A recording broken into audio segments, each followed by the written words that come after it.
ಮೋದಿ ಅವರು ಈಗ ವಿಶ್ವ ನಾಯಕ. ಟ್ರಂಪ್ ಕೂಡ ಮೋದಿ ಮೈ ಫ್ರೆಂಡ್ ಅಂತಾರೆ. ರಷ್ಯಾ ಅಧ್ಯಕ್ಷ ಪುಟಿನ್ಗಂತೂ ನರೇಂದ್ರ ಮೋದಿ ಪರಮಾಪ್ತ. ಸಂದರ್ಭ ಸಿಕ್ಕಾಗಲೆಲ್ಲ ಪುಟಿನ್ ಮೋದಿ ಗುಣಗಾನ ಮಾಡ್ತಾ ಇರ್ತಾರೆ. ನಮ್ಮ ದೇಶಕ್ಕೆ ಒಂದು ವಿಸಿಟ್ ಕೊಡಿ ಅಂತ ಪ್ರಧಾನಿ ನರೇಂದ್ರ ಮೋದಿಗೆ ರಷ್ಯಾ ಆಹ್ವಾನ ಕೊಟ್ಟಿದೆ. ಮೋದಿ ರಷ್ಯಾಕ್ಕೆ ಹೋದ್ರೆ ಏನಾಗುತ್ತೆ, ಅಷ್ಟಕ್ಕೂ ರಷ್ಯಾದ ಆಹ್ವಾನಕ್ಕೆ ಮೋದಿ ಕೊಟ್ಟ ಉತ್ತರ ಏನು, ಈ ಎಲ್ಲಾ ವಿಚಾರಗಳ ವಿಶೇಷವಾದಂತಹ ಸ್ಟೋರಿ ನಿಮ್ಮ ಮುಂದೆ.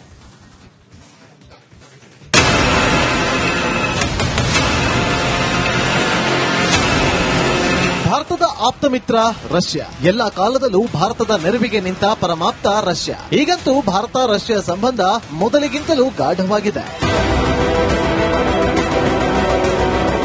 ಈ ನಡುವೆಯೇ ತಮ್ಮ 80ನೇ ವಿಕ್ಟರಿ ಡೇ ಪರೇಡ್ ಕಾರ್ಯಕ್ರಮಕ್ಕೆ ಬನ್ನಿ ಅಂತ ರಷ್ಯಾ ಅಧ್ಯಕ್ಷ ವ್ಲಾಡಿಮಿರ್ ಪುಟಿನ್ ಪ್ರಧಾನಿ ನರೇಂದ್ರ ಮೋದಿ ಅವರಿಗೆ ಅಧಿಕೃತ ಆಹ್ವಾನ ನೀಡಿದ್ದಾರೆ. ರಷ್ಯಾ ಆಹ್ವಾನವನ್ನ ಮೋದಿ ಸ್ವೀಕರಿಸಿದ್ದಾರಾ ಅನ್ನೋದು ಇಲ್ಲಿಯ ತನಕ ದೃಢವಾಗಿಲ್ಲ. ಆದರೆ ಭಾರತ ರಷ್ಯಾ ಸಂಬಂಧವನ್ನ ಇನ್ನಷ್ಟು ಬಲಿಷ್ಠಗೊಳಿಸುವ ಪ್ರಕ್ರಿಯೆಗಳಂತೂ ಮುಂದುವರೆದಿದೆ.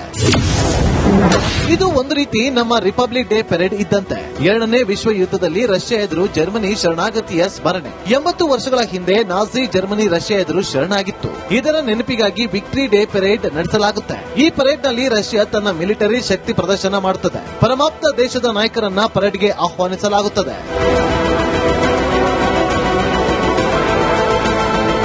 ಇನ್ನು ವಿಶೇಷವೆಂದರೆ ಮೂಲಗಳ ಪ್ರಕಾರ ಈ ಪರೇಡ್ನಲ್ಲಿ ಭಾರತೀಯ ಸೇನೆಯ ತುಕಡಿಯೊಂದು ಪಾಲ್ಗೊಳ್ಳುವ ಸಾಧ್ಯತೆಗಳಿವೆ. ಈ ಬಗ್ಗೆ ಮಾತುಕತೆಗಳು ನಡೆಯುತ್ತಿವೆ.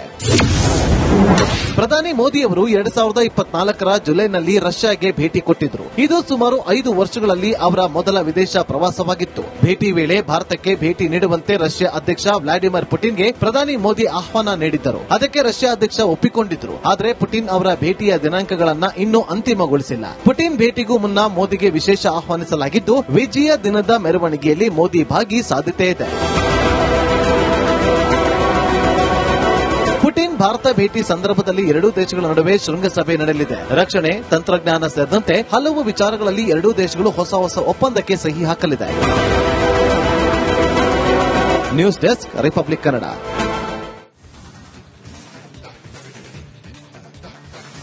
ವಿಶ್ವದ 2 ಬಲಿಷ್ಠ ರಾಷ್ಟ್ರಗಳ ಮಧ್ಯೆ ತೆರಿಗೆ ಯುದ್ಧ ತೀವ್ರಗೊಂಡಿದೆ. ಟ್ರಂಪ್ ಚೀನಾ ಮೇಲೆ ಬರೋಬ್ಬರಿ 104% ಶೇಕಡಾವಾರು ತೆರಿಗೆಯನ್ನ ವಿಧಿಸಿದ್ದಾರೆ.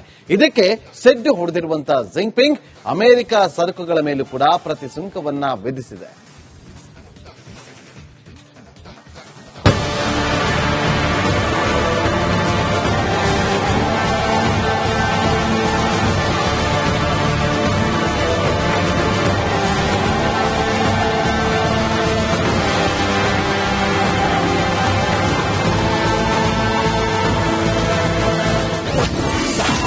ಸುಂಕದ ಸೇಡಿಗೆ ಸೆಡ್ಡು ಹೊಡೆದ ಚೀನಾ. ಅಮೆರಿಕ ಸರಕುಗಳ ಮೇಲೆ 84% ಟ್ಯಾಕ್ಸ್. ಅಮೆರಿಕ ಅಧ್ಯಕ್ಷ ಡೊನಾಲ್ಡ್ ಟ್ರಂಪ್ ಅವರು ವಿದೇಶಿ ವಸ್ತುಗಳ ಮೇಲೆ ಹೊಸ ತೆರಿಗೆ ನೀತಿ ಜಾರಿ ಮಾಡಿರುವುದು ತಲ್ಲಣ ಮೂಡಿಸಿದೆ. ಚೀನಾದಿಂದ ಆಮದಾಗುವ ಸರಕುಗಳ ಮೇಲೆ ಟ್ರಂಪ್ 104% ಸುಂಕ ವಿಧಿಸಿದ್ದರು. ಆದರೆ ಚೀನಾ ಇದಕ್ಕೆ ಕೌಂಟರ್ ಕೊಟ್ಟಿದೆ. ಅಮೆರಿಕ ವಸ್ತುಗಳ ಮೇಲೆ 84% ಪ್ರತಿ ಸುಂಕ ಹಾಕಿದೆ. ಇದು ಏಪ್ರಿಲ್ 10ರಿಂದಲೇ ಜಾರಿಗೆ ಬರಲಿದೆ. ಅಮೆರಿಕದ 12 ವಸ್ತುಗಳ ಮೇಲೆ ಚೀನಾ ರಫ್ತು ನಿಯಂತ್ರಣ ಘೋಷಣೆ ಮಾಡಿದೆ. ಪ್ರತಿ ಸುಂಕ ಘೋಷಣೆ ಬೆನ್ನಲ್ಲೇ ಅಮೆರಿಕ ಷೇರು ಮಾರುಕಟ್ಟೆ ಕುಸಿತವಾಗಿದೆ. ಕೃಷಿ ಉತ್ಪನ್ನವಾದ ಸೋಯಾಬೀನ್ಸ್, ಸೋರ್ಗಮ್ ಸುಂಕ ಹೆಚ್ಚಳವಾಗಿದೆ. ಚೀನಾಕ್ಕೆ ಆಮದು ಆಗುವ ಅಮೆರಿಕದ ಕೋಳಿ ಮಾಂಸ ನಿಷೇಧ ಮಾಡಲಾಗಿದೆ. ಸೇವಾ ವ್ಯಾಪಾರ ವಲಯದಲ್ಲಿ ಪ್ರತಿ ಸುಂಕ ಹಾಕಿರುವ ಚೀನಾ ಕೊನೆ ಕ್ಷಣದವರೆಗೆ ಹೋರಾಡುವುದಾಗಿ ಚೀನಾ ತಿರುಗೇಟು ನೀಡಿದೆ.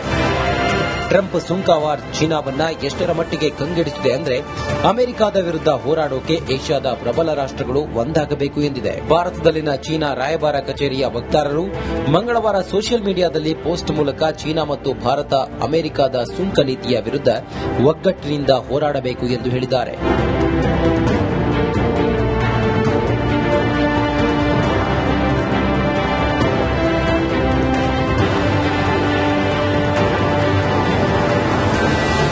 ಮೋದಿ ಹಾಗೂ ಡೊನಾಲ್ಡ್ ಟ್ರಂಪ್ ನಡುವೆ ಉತ್ತಮ ಬಾಂಧವ್ಯ ಇದೆ. ಹೀಗಾಗಿ ಚೀನಾ ಜೊತೆ ಭಾರತ ಕೈಜೋಡಿಸುತ್ತಾ ಅಥವಾ ಚೀನಾಗೆ ಸೆಡ್ಡು ಹೊಡೆದು ಟ್ರಂಪ್ ಜೊತೆ ನಿಲ್ಲುತ್ತಾ ಕಾದು ನೋಡಬೇಕಿದೆ. ಮೋದಿ ಅವರು ಈಗ ವಿಶ್ವ ನಾಯಕ. ಟ್ರಂಪ್ ಕೂಡ ಮೋದಿ ಮೈ ಫ್ರೆಂಡ್ ಅಂತಾರೆ. ರಷ್ಯಾ ಅಧ್ಯಕ್ಷ ಪುಟಿನ್ಗಂತೂ ನರೇಂದ್ರ ಮೋದಿ ಪರಮಾಪ್ತ. ಸಂದರ್ಭ ಸಿಕ್ಕಾಗಲೆಲ್ಲ ಪುಟಿನ್ ಮೋದಿ ಗುಣಗಾನ ಮಾಡ್ತಾ ಇರ್ತಾರೆ. ನಮ್ಮ ದೇಶಕ್ಕೆ ಒಂದು ವಿಸಿಟ್ ಕೊಡಿ ಅಂತ ಪ್ರಧಾನಿ ನರೇಂದ್ರ ಮೋದಿಗೆ ರಷ್ಯಾ ಆಹ್ವಾನ ಕೊಟ್ಟಿದೆ. ಮೋದಿ ರಷ್ಯಾಕ್ಕೆ ಹೋದ್ರೆ ಏನಾಗುತ್ತೆ, ಅಷ್ಟಕ್ಕೂ ರಷ್ಯಾದ ಆಹ್ವಾನಕ್ಕೆ ಮೋದಿ ಕೊಟ್ಟ ಉತ್ತರ ಏನು, ಈ ಎಲ್ಲಾ ವಿಚಾರಗಳ ವಿಶೇಷವಾದಂತಹ ಸ್ಟೋರಿ ನಿಮ್ಮ ಮುಂದೆ.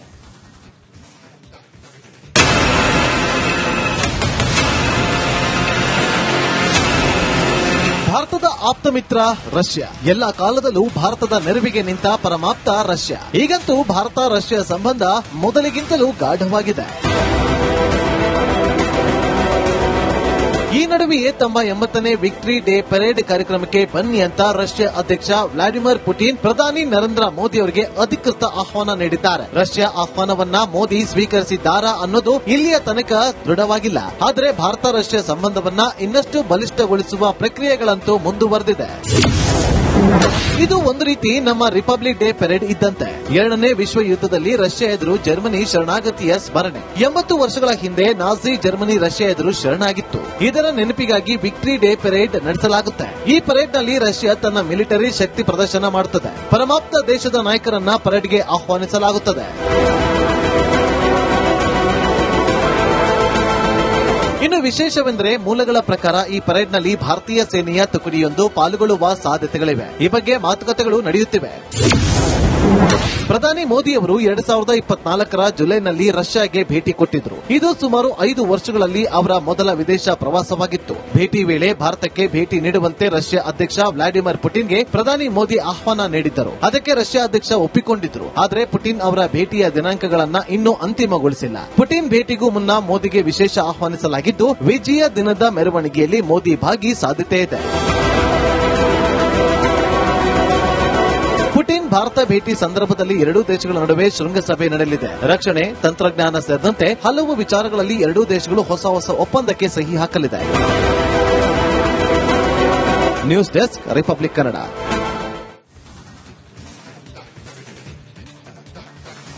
ವಿಶ್ವದ 2 ಬಲಿಷ್ಠ ರಾಷ್ಟ್ರಗಳ ಮಧ್ಯೆ ತೆರಿಗೆ ಯುದ್ಧ ತೀವ್ರಗೊಂಡಿದೆ. ಟ್ರಂಪ್ ಚೀನಾ ಮೇಲೆ ಬರೋಬ್ಬರಿ 104% ಶೇಕಡಾವಾರು ತೆರಿಗೆಯನ್ನ ವಿಧಿಸಿದ್ದಾರೆ. ಇದಕ್ಕೆ ಸೆಡ್ಡು ಹೊಡೆದಿರುವಂತಹ ಜಿನ್ಪಿಂಗ್ ಅಮೆರಿಕ ಸರಕುಗಳ ಮೇಲೂ ಕೂಡ ಪ್ರತಿ ಸುಂಕವನ್ನ ವಿಧಿಸಿದೆ.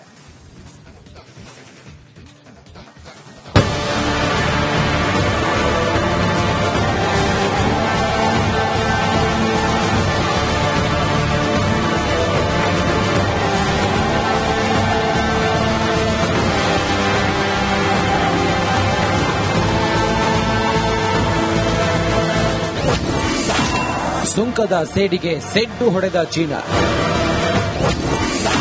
ಅಮೆರಿಕ ಸರಕುಗಳ ಮೇಲೆ 84% ಟ್ಯಾಕ್ಸ್. ಅಮೆರಿಕ ಅಧ್ಯಕ್ಷ ಡೊನಾಲ್ಡ್ ಟ್ರಂಪ್ ಅವರು ವಿದೇಶಿ ವಸ್ತುಗಳ ಮೇಲೆ ಹೊಸ ತೆರಿಗೆ ನೀತಿ ಜಾರಿ ಮಾಡಿರುವುದು ತಲ್ಲಣ ಮೂಡಿಸಿದೆ. ಚೀನಾದಿಂದ ಆಮದಾಗುವ ಸರಕುಗಳ ಮೇಲೆ ಟ್ರಂಪ್ 104% ಸುಂಕ ವಿಧಿಸಿದ್ದರು. ಆದರೆ ಚೀನಾ ಇದಕ್ಕೆ ಕೌಂಟರ್ ಕೊಟ್ಟಿದೆ. ಅಮೆರಿಕ ವಸ್ತುಗಳ ಮೇಲೆ 84% ಪ್ರತಿ ಸುಂಕ ಹಾಕಿದೆ. ಇದು ಏಪ್ರಿಲ್ 10ರಿಂದಲೇ ಜಾರಿಗೆ ಬರಲಿದೆ. ಅಮೆರಿಕದ 12 ವಸ್ತುಗಳ ಮೇಲೆ ಚೀನಾ ರಫ್ತು ನಿಯಂತ್ರಣ ಘೋಷಣೆ ಮಾಡಿದೆ. ಪ್ರತಿ ಸುಂಕ ಘೋಷಣೆ ಬೆನ್ನಲ್ಲೇ ಅಮೆರಿಕ ಷೇರು ಮಾರುಕಟ್ಟೆ ಕುಸಿತವಾಗಿದೆ. ಕೃಷಿ ಉತ್ಪನ್ನವಾದ ಸೋಯಾಬೀನ್ಸ್, ಸೋರ್ಘಮ್ ಸುಂಕ ಹೆಚ್ಚಳವಾಗಿದೆ. ಚೀನಾಕ್ಕೆ ಆಮದು ಆಗುವ ಅಮೆರಿಕದ ಕೋಳಿ ಮಾಂಸ ನಿಷೇಧ ಮಾಡಲಾಗಿದೆ. ಸೇವಾ ವ್ಯಾಪಾರ ವಲಯದಲ್ಲಿ ಪ್ರತಿ ಸುಂಕ ಹಾಕಿರುವ ಚೀನಾ ಕೊನೆ ಕ್ಷಣದವರೆಗೆ ಹೋರಾಡುವುದಾಗಿ ಚೀನಾ ತಿರುಗೇಟು ನೀಡಿದೆ. ಟ್ರಂಪ್ ಸುಂಕ ವಾರ್ ಚೀನಾವನ್ನ ಎಷ್ಟರ ಮಟ್ಟಿಗೆ ಕಂಗೆಡಿಸಿದೆ ಅಂದ್ರೆ ಅಮೆರಿಕದ ವಿರುದ್ಧ ಹೋರಾಡೋಕೆ ಏಷ್ಯಾದ ಪ್ರಬಲ ರಾಷ್ಟ್ರಗಳು ಒಂದಾಗಬೇಕು ಎಂದಿದೆ. ಭಾರತದಲ್ಲಿನ ಚೀನಾ ರಾಯಭಾರ ಕಚೇರಿಯ ವಕ್ತಾರರು ಮಂಗಳವಾರ ಸೋಷಿಯಲ್ ಮೀಡಿಯಾದಲ್ಲಿ ಪೋಸ್ಟ್ ಮೂಲಕ ಚೀನಾ ಮತ್ತು ಭಾರತ ಅಮೆರಿಕದ ಸುಂಕ ನೀತಿಯ ವಿರುದ್ಧ ಒಗ್ಗಟ್ಟಿನಿಂದ ಹೋರಾಡಬೇಕು ಎಂದು ಹೇಳಿದ್ದಾರೆ.